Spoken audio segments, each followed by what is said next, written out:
Well, this is Sunday Answers, where I take a look back at the questions I asked or thought I would ask and what happened.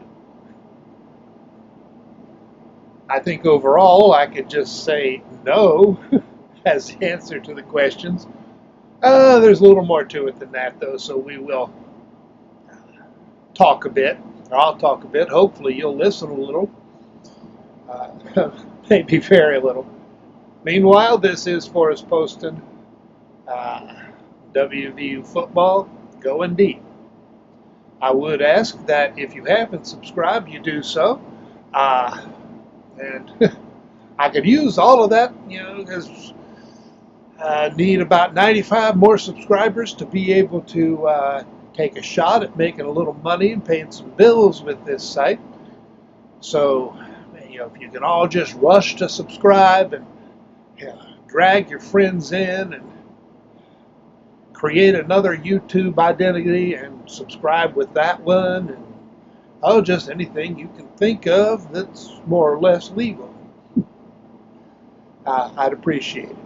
And that includes sharing the channel and this video, clicking the thumbs up, clicking the notification bell, making comments, all those things that feed the algorithm and suggest to YouTube that other people get a chance to watch the video. It all helps, or so they say. So they say. Meanwhile, well, Saturday wasn't good. I don't think it reflects how the season will be. Comes under the crap happens category. I think they were just essentially what you call overstimulated for too long. I don't know how many of you have overdone caffeine for too many days in a row, but you get a little bit wired and you're not really functioning well. There's also a point. Caffeine's hallucinogenic, in case you didn't know that. Don't think they were at that point, but all that hype, all that long, I think it just had them off. It's a guess, no way to prove it, but anyway. One of the questions was, would Garrett Green demonstrate that he had improved the short and intermediate passes?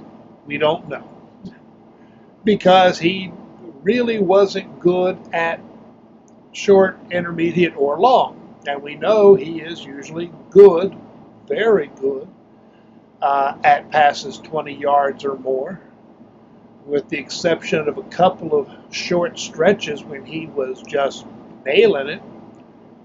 He was off. Not a lot most of the time, but off. So we'll have to wait and see what the answer is going to be to that question. Did any of the backs break runs for 20 yards or more? No.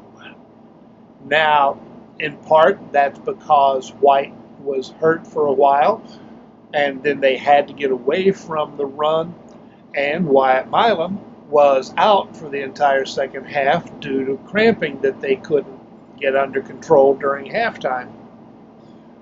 That didn't help. A lot of things didn't help. Milam was one of the few guys who was having a good game. And the running game actually got off to a pretty good start. I mean, we were breaking 7 to 12-yard runs. I think most of them were to Milam's side. But, the passing game wasn't on. So the running game didn't keep working. No receiver had a big game. I was also wondering, would the offensive line, would the play calling reflect the offensive line's different ability compared to last year's line? Uh, we don't know. they never got into enough of a rhythm to really show much, and by the second half, they were having to pass the ball so much that it wasn't a clear indicator. And then with Milam out, Johnny Williams he'll be good against just about anybody else this season, and I still expect him to be extremely good, probably starting next year. But he's not ready to be playing an entire half against a team like Penn State. So, yeah, I mean, he gave up some bad plays. That meant we didn't have a side to rely on, so guys were coming from everywhere. Special teams, question was, would they have a big play? No. Special teams were solid. They didn't give up punt returns. Kick returns, they were stopping inside the 25 or even around the 20. I like that. I'm not one of these guys who wants to see the ball kicked into the end zone. I want the other team to return it and get stuffed. So they didn't have any great kickoff returns. Actually, the kickoff returns were kind of weak. Punt returns for both teams were essentially non-existent. I think it was fair catches on every punt. Not that Penn State punted a lot, but did stop them some. On the defense, the defensive line actually held up rather well. I was pleased with most of that. They were stopping the run 2 out of 3 plays. Unfortunately, when they gave up a big run, it was a very big run. And it doesn't take many 40, 50-yard runs to really rack up the statistics. But there were a lot of times that they stopped the running backs for 1, 2, 3 yards. So, I mean, that's a good sign. Haven't heard about Hammond Russell yet. He was out for a while. We'll have to see how that goes. I asked, would the linebackers get into the passing lanes when they were supposed to? And the answer, some of the time. There was one specific play that linebackers being where they were supposed to be forced Aller to throw the ball a little higher to go over the linebacker, and it was incomplete. That is part of the purpose of the linebackers getting into the lanes, getting deep enough into the lanes. It's what they didn't do last year. They didn't do it, or I didn't see it enough. Maybe they did it more, but they did it some, which is better than last year. I don't know that I ever saw a ball have to go over a linebacker last year. So that's progress. On the other hand, linebackers were not getting, when they blitzed, they weren't getting to the quarterback fast enough. I'm not quite sure what the situation was. I asked, when they bring pressure, would they maintain containment on the quarterback? Now, that question was based, first of all, on the assumption that they were going to bring a lot of pressure and get to the quarterback a lot. They did last year. I don't know if they brought pressure at all in the first quarter.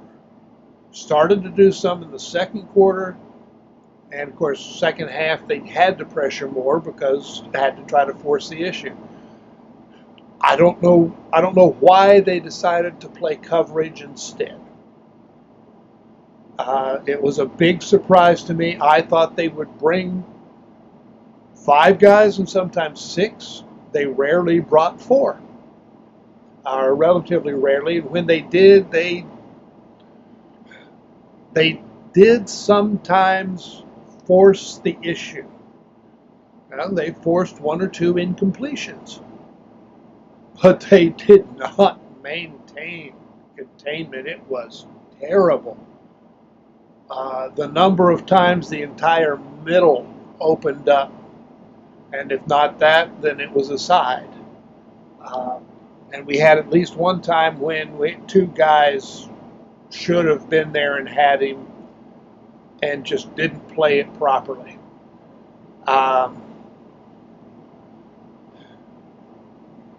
I assume they will adapt and adjust. I think overall, what we saw yesterday was a demonstration of why you need what is essentially a practice game to start the season. I think the settling in process had not fully taken place during fall camp.